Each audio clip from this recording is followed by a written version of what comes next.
Pemirsa, obligor bantuan likuiditas Bank Indonesia BLBI Marimutu Sinavan ditangkap petugas imigrasi Antikong Kalimantan Barat saat hendak kabur ke Kuching, Malaysia. Publik mendesak Marimutu segera mempertanggungjawabkan dan melunasi tunggakan pembayaran utang BLBI kepada negara. Dan Satgas BLBI harus bertindak tegas dan bekerja lebih efektif dalam menagih utang Marimutu. Jangan sampai ini menjadi catatan kelam sekaligus beban sejarah karena negara tidak mampu mengalahkan pengemplang duit rakyat. Inilah editorial Media Indonesia edisi Rabu 11 September 2024 dengan tema Menguji Nyali Satgas BLBI bersama saya Yohana Margareta, dan Anda juga bisa berpartisipasi dan berinteraksi melalui telepon interaktif di nomor 021 583 99100. Pagi ini telah bersama saya pemirsa anggota Dewan Redaksi Media Group Bung Jaka Budi Satu Sabu Jaka. Selamat pagi. Selamat pagi Mbak Yo. Bagaimana ini optimisme menguji nyali Satgas BLBI untuk kali ini, mampukah para pengemplang itu benar-benar dibereskan? Ya harusnya mampu ya. Cuman memang tidak mudah kan, ini Satgas BLBI itu sudah diperpanjang setahun kan sampai Desember 2024 ini. Tetapi faktanya dari utang total 110 triliun itu baru sekitar 38 triliun. Yang bisa diambil kembali ke negara baru sekitar 30% lebih lah. Jadi masih jauh dari target yang dicanangkan oleh pemerintah sebelumnya, dan perlu upaya ekstra keras dan tidak hanya pendekatan perdata sebenarnya. Yang selama ini dikritik oleh banyak pengamat karena Satgas ini kan melakukan pendekatan perdata, tidak lagi pendekatan pidana. Jadi agak sulit kalau sistemnya atau mekanismenya masih seperti ini. Dan itu mungkin sedikit diremehkan, bukan sedikit malah mungkin diremehkan oleh para pengemplang itu ya. Baik, Bung Jaka, sebelum kita akan membahas editorial kali ini, kita masuk dulu. Ini ada beberapa headline utama yang saya yakin menghiasi lini masa dan termasuk Media Indonesia terkait dengan update kemarin perjuangan Timnas Garuda ya dengan tim Australia. Skuad Garuda jaga peluang dengan hasil 0-0.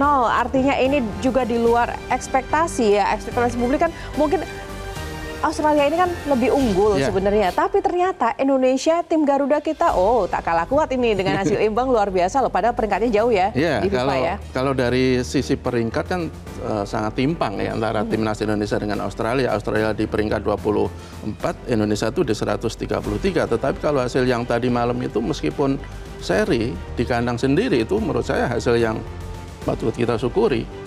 Bisa menahan imbang tim sekelas Australia adalah sebuah prestasi, meskipun banyak juga yang menilai karena tim nasional kita banyak ini pemain naturalisasi. Nah, tapi Bung Jaka, ada optimisme loh sebenarnya, karena kan di laga yang berbeda memang ya. Korsel sendiri menekuk Australia dan Indonesia menekuk Korsel. Artinya sebenarnya ini Indonesia pun sejak awal harusnya sudah mendapat optimisme yang besar karena timnas sekarang memang berbeda. Ya, sebelumnya kan kita juga bisa menahan imbang Arab Saudi di kandang mereka. Jadi ini sebuah prestasi dan harus kita dukung terus tim nasional kita, dan ini paling tidak menjaga peluang kita lah untuk bisa lolos ke Piala Dunia 2026. Meskipun masih ada 8 laga lagi yang harus dituntaskan, meskipun masih ada lawan-lawan yang tidak mudah untuk kita atasi. Jadi dengan kemampuan kita, keberhasilan pemain-pemain kita menahan imbang Arab Saudi dan Australia, paling tidak ini bisa meningkatkan mental mereka bahwa mereka bukan lagi tim anak bawang, bahwa mereka bukan tim-tim yang patut diremehkan, tapi sudah saatnya untuk menunjukkan eksistensi sebagai salah satu tim elit Asia bahkan. Ya, dan kemarin man of the match-nya kiper timnas kita ya, Martin Maes dalam laga perdananya ini ya. Ya, ini saya pikir ini suntikan-suntikan pemain naturalisasi ini paling tidak sementara lah bisa mengobati hausnya prestasi yang betul-betul ditunggu oleh publik supporter kita kan.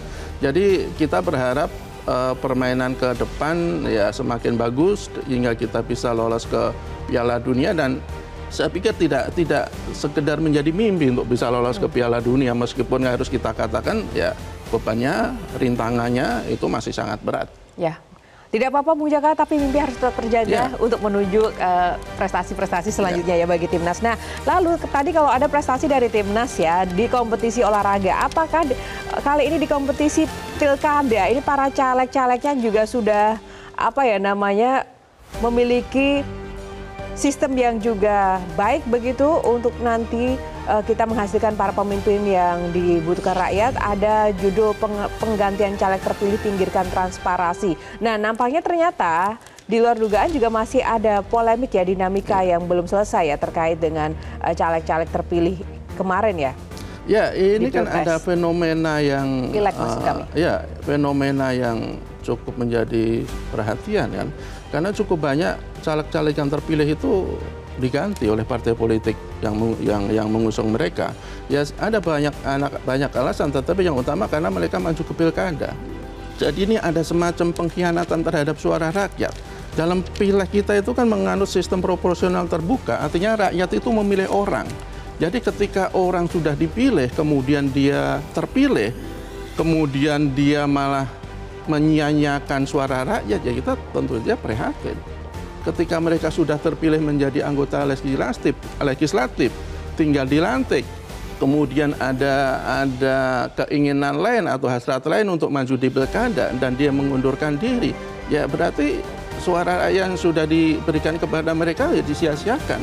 Jadi fenomena-fenomena seperti ini semestinya harus ditekan, dikurangi, sehingga pilihan rakyat itu tidak dia sia-sia dan rakyat betul-betul bisa berharap terhadap orang yang dia pilih. Tetapi ketika orang yang dipilih kemudian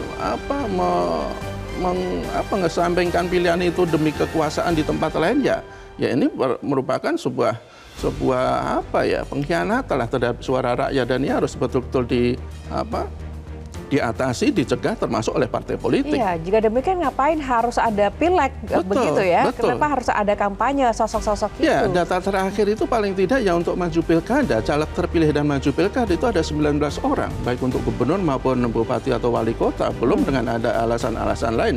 Kalau KPU katanya masih cukup banyak surat-surat dari partai-partai politik itu yang mengajukan PAW caleg terpilih. Jadi ini fenomena yang cukup memprihatinkan dalam sistem demokrasi dan sistem proporsional terbuka. Baik, kita akan terus update nanti pemirsa. Jangan lupa tetap simak di Media Indonesia, baik Media Indonesia di online-nya, di sejumlah platform Media Indonesia maupun juga Media Indonesia untuk terbitan cetaknya. Dan kita kembali lagi, Bung Jaka. Menuju ke tema editorial, kalau tadi memprihatinkan ya dalam sistem pemilu kita ternyata masih banyak yang harus diperbaiki. Nah, bagaimana kemudian ini memperbaiki juga kinerja Satgas BLBI agar segera tuntas, ini nggak jadi PR dan jadi dosa sejarah yang nggak selesai-selesai? Ya, sebenarnya kan upaya untuk mengembalikan uang negara dari para pengemplang BLBI ini kan sudah dilakukan lebih dari 2 dekade, malah lebih dari 20 tahun. Pertama dulu ada BPPN, Badan Penyihatan Perbankan Nasional, tahun 1998, kemudian 2004 meskipun tidak terlalu sama, kemudian beralih ke perusahaan pengelolaan aset PPA. Kemudian 2021 Pak Jokowi membentuk Satgas BLBI. Target awal 2 tahun. Kemudian karena kinerjanya masih jauh dari target semula, kemudian diperpanjang sampai Desember tahun ini. Dan tahun depan pun itu pemerintah yang baru Pak Prabowo Gibran itu juga memberikan perhatian khusus terhadap upaya untuk mengembalikan uang negara dengan membentuk komite penanganan komite penagihan BLBI, dana BLBI. Jadi semestinya upaya pemerintah untuk menagih hak mereka, uang rakyat, itu sebenarnya cukup serius, tetapi hasilnya ya harus kita katakan masih jauh dari yang kita harapkan. Dari 110 triliun total utang yang di para obligor dan debitur baru 38 triliun, jadi masih jauh dari yang seharusnya kita dapat. Nah, oleh karena itu tepat sekali dengan judul editorial kali ini, menguji nyali Satgas BLBI, mampukah? Kita akan saksikan dulu tayangannya satu ini pemirsa.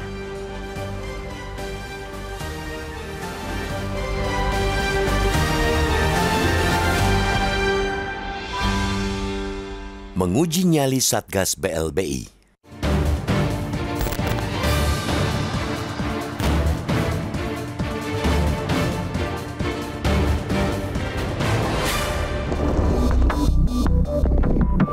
Siasat Marimutu Sinivasan untuk lepas dari tanggung jawab telah gagal total.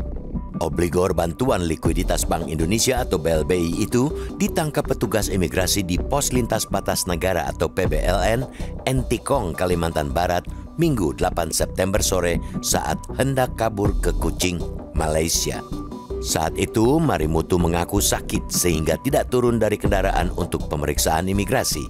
Namun ketika petugas konter memindai paspornya, Marimutu ternyata masuk dalam daftar cegah tangkal atau cekal sehingga tidak bisa bepergian ke luar negeri.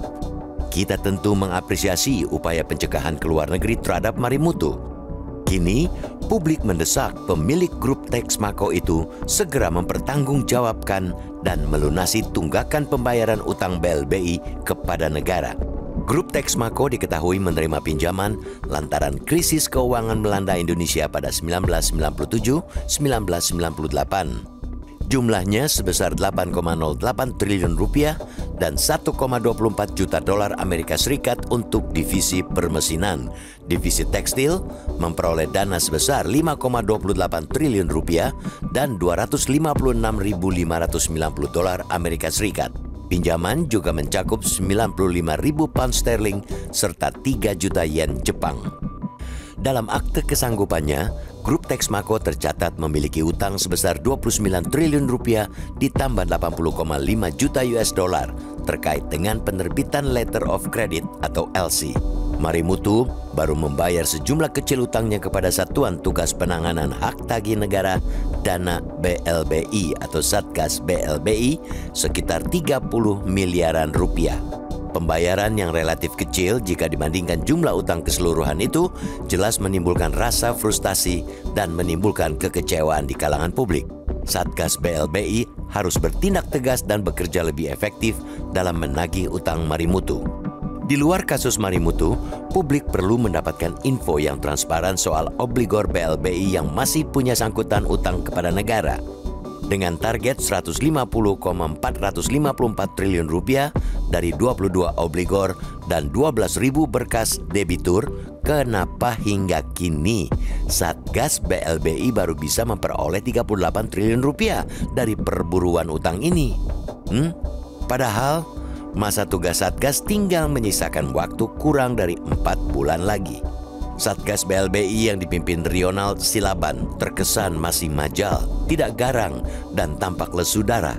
Berbeda dengan janji manis yang pernah disampaikan Menteri Keuangan Sri Mulyani ketika Satgas BLBI dilantik pada 6 April 2021. Sri mengatakan tidak ada belas kasihan terhadap para pengemplang bantuan likuiditas karena waktunya sudah sangat panjang, lebih dari 20 tahun. Tentu, kita tidak lagi mempertanyakan atau punya niat baik atau tidak. Tinggal mau membayar atau tidak, cetus Sri Mulyani saat konferensi pers pelantikan Satgas BLBI beberapa tahun silam. Satgas BLBI masih akan bertugas hingga 31 Desember mendatang setelah beberapa kali mendapatkan perpanjangan masa aktif.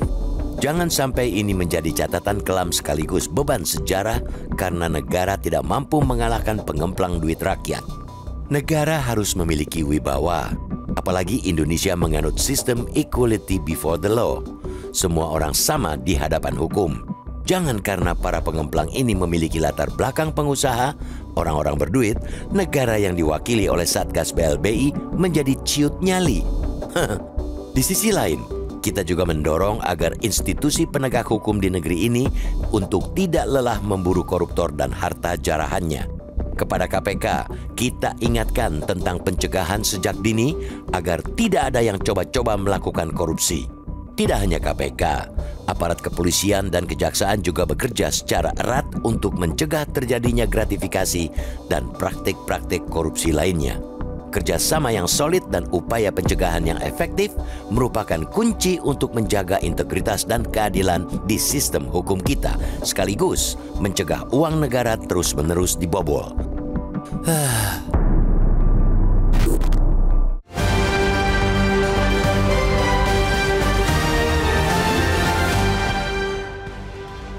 Ya pemirsa, kami ingatkan Anda untuk bisa berpartisipasi dan berinteraksi terkait tema kami kali ini di nomor telepon 021 583 99100. Dan kami akan segera kembali seusai jeda. Tetaplah bersama kami.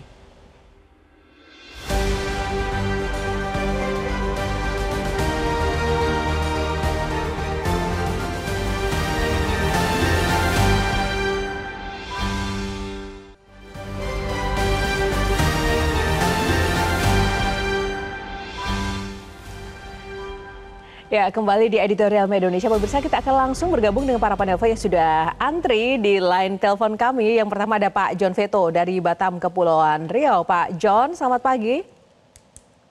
Selamat pagi Mbak Yohana, pagi Mas Jaka, salam sehat selalu. Ya, selamat pagi. Silakan Pak, harapan Anda apa Pak sebagai masyarakat? Boleh singkat saja ya. Ya, uji nyali Satgas BLBI. Jadi begini Mbak Yohana, Bung Jaka. Ini kan Satgas ini kan dah lama terbentuk, ya 2021. Jadi sekarang kok yang baru yang contoh yang kayak tertangkap dengan Pak Menemu, baru dikembalikan uang negara 28 miliar dengan utangnya hitungan triliun. Jadi ini ada apa Satgas? Jadi Satgas sama dengan mancan ompong. Tinggal sekarang tugas Satgas ini tinggal waktunya kan 4 bulan lagi kalau nggak salah. Ya? Habis nih 4 bulan lagi 31 Desember itu udah habis.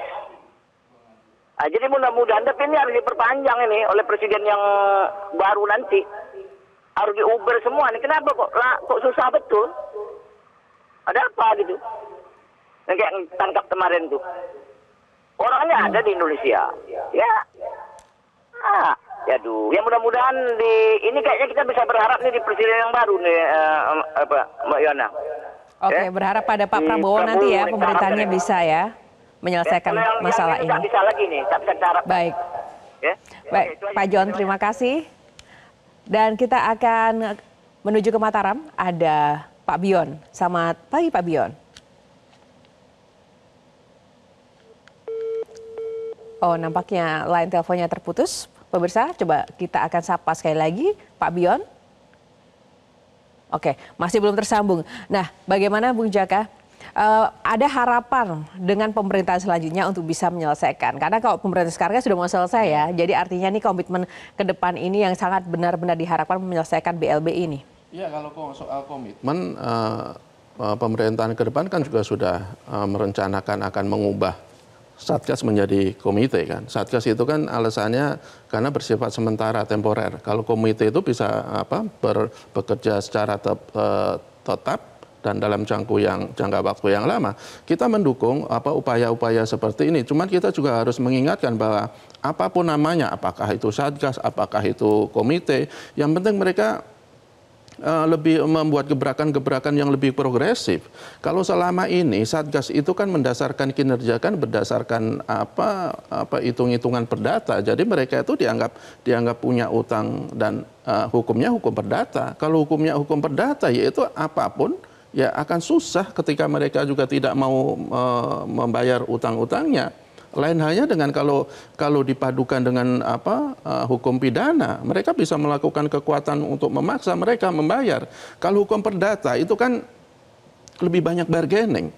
Dan buktinya sudah 3 tahun dari 110 triliun baru 30%-nya. Jadi harus ada langkah-langkah progresif yang harus dilakukan pemerintah dalam menagih utang para debitur-debitur nakal seperti ini. Kalau tidak akan seperti ini lagi dan sampai kapan rakyat akan menunggu uang mereka yang masih puluhan triliun itu akan kembali ke negara. Jadi harus ada langkah-langkah yang luar biasa. Sebenarnya yang membuat penasaran pertanyaan dasarnya adalah negara sebesar ini dengan kekuatan pemerintahan yang besar bisa mengubah apapun. Masa iya sih tidak bisa menghadapi para pengemplang itu? Apa persoalan dan tantangannya? Kita akan ulas usai jeda. Tetaplah bersama Editorial Media Indonesia.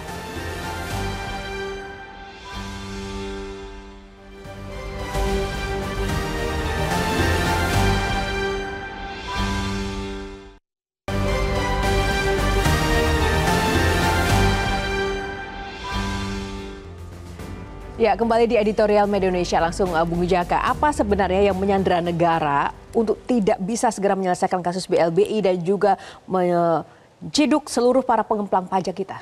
Ya, salah satunya adalah kita mempersoalkan keseriusan negara ya. Pertama begini, sekali lagi kita tekankan bahwa ya semestinya negara betul-betul memaksimalkan wewenangnya, mengoptimalkan kekuasaannya untuk memaksa mereka mengembalikan utang mereka.